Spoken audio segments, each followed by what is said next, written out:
हमने आकर के राहत की सांस देने जा रहे हैं। आखिर ये मंगल वही मंगल है जो भगवान शिव के मस्तक के पसीने से जिनका जन्म हुआ था। इसे ही हम भूमि पुत्र और सेना नायक मंगल कहते हैं। यही हमारा ऊर्जा है और यही हमारा साहस है। देखा जाए तो पूरे पिछले समय से लेकर के अब तक कोई पॉजिटिव सिचुएशन इस मंगल के द्वारा हमको प्राप्त नहीं हुआ। क्या इसका कारण रहा होगा और क्यों आखिर 13 सितंबर से एक पॉजिटिव सिचुएशन प्राप्त हो रहा है, समझिएगा बड़े ध्यान से। आपको समझाने के लिए, ताकि आप भली भांति समझ पाए, इसको हम शुरू से ही शुरू करते हैं ताकि आप समझ पाए। ठीक 20 अक्टूबर 2024 का वो दिन था जिस दिन यही मंगलदेव मिथुन राशि के धन भाव पर इनका गोचर हुआ। अब यहाँ से ही काम बिगड़ना प्रारंभ हुआ। एक तरफ तो मंगल वो ग्रह हो गया जो हमारा लाभेश है। अब लाभ होकर के धन भाव पर स्थित है। एक अनुकूल परिस्थिति आनी चाहिए थी जहां पर मेरे कार्य बनने चाहिए थे, मेरे लाभ के अवसर मुझ तक पहुंच पाने थे, लेकिन मंगल नीच अवस्था पर थे, जिसके कारण से वो कार्य सामने नहीं आ पाया जिसकी हमने उम्मीद लगाई थी। मंगल स्वयं अग्नि तत्व की राशि के ग्रह है और जिस राशि पर इनका प्रवेश हुआ है वो जल तत्व की राशि है। अर्थात कोई उद्यम हुआ भी लेकिन उसके बाद भी वो पानी फिर गया उस काम में। अब यह सिलसिला चलता रहा करीब 7 महीने तक, क्योंकि इसी समय पर ये वक्री होकर के पुनः फिर से मिथुन राशि पर प्रवेश करते हैं और पुनः फिर से मार्गी होकर के एक घर आगे बढ़ जाते हैं जहां से इन्होंने यात्रा प्रारंभ किया था। इस समय पर 7 महीने का समय व्यतीत हो गया। अब एक अगला डेट आता है 6 जून को और यही मंगल पहुंच जाते हैं तीसरे भाव पर, जहां पर पहले से केतु देव विद्यमान थे। मंगल और केतु का एक योग बन जाता है जिसे हम कहेंगे अंगारक योग। अर्थात उस समय पर हम सफलता के मुकाम पर आगे बढ़ रहे हैं, परंतु हम एक ऐसे रास्ते पर चल रहे हैं जहां पर अंगारे के ऊपर से हम चल रहे हैं। अर्थात वो स्थिति भी कोई बहुत पॉजिटिव स्थिति नहीं निकल के सामने आई। अगला डेट आता है 28 जुलाई से लेकर के 13 सितंबर तक का। इस समय पर मंगल देव प्रवेश करते हैं 6 नंबर की राशि पर। अपने सबसे बड़े शत्रु बुध की राशि पर इनका प्रवेश होता है। अब यहाँ आकर के वो अनुकूलता मंगल को प्राप्त नहीं हुई। ऊपर से ये पृथ्वी तत्व की राशि, मंगल स्वयं अग्नि तत्व के ग्रह चतुर्थ भाव पर आए, मानसिक अशांति का सामना भी हमको करना पड़ा। अंततः समय एक परिवर्तनकारी आता है और 13 सितंबर का वो डेट आता है जहां पर मंगल एक घर आगे प्रवेश करते हैं और 7 नंबर की राशि पर अब प्रवेश करने जा रहे हैं। इनका प्रभाव 28 अक्टूबर तक रहेगा। क्या इनका प्रमाण होगा, क्या इनके फल होंगे, अब कौन सी राहत की सांस मिलने जा रही है, समझिएगा बड़े ध्यान से।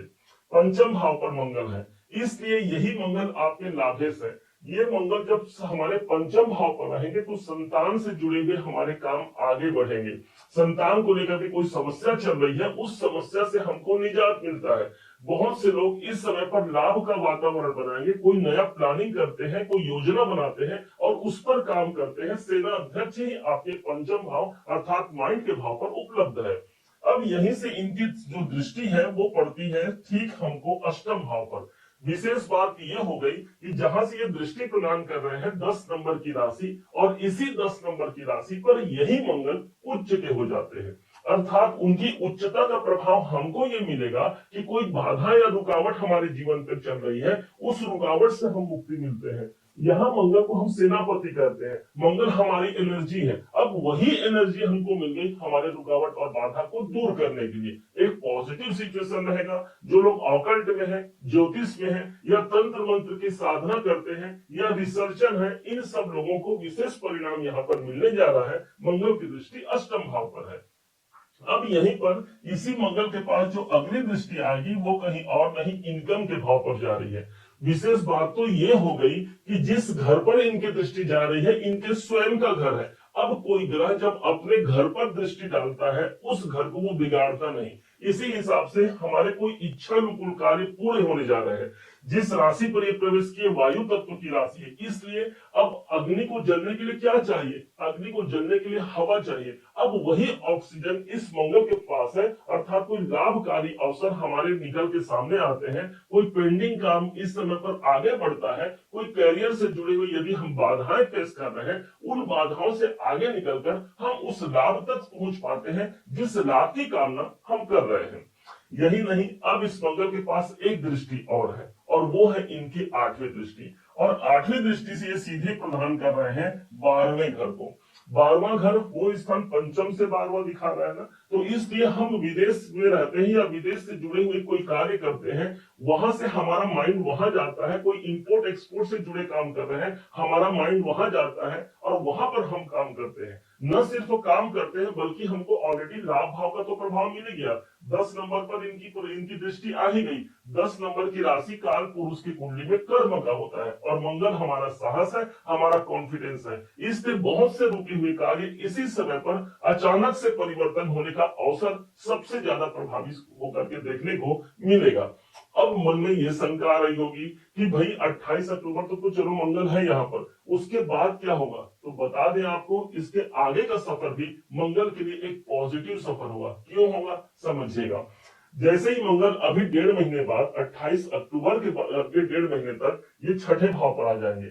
छठा भाव आपकी जॉब का, आपके नौकरी का, उसको लेकर के एक कॉन्फिडेंस बढ़ता है। हम जॉब या नौकरी में एक विशेष उन्नति को प्राप्त करते हैं।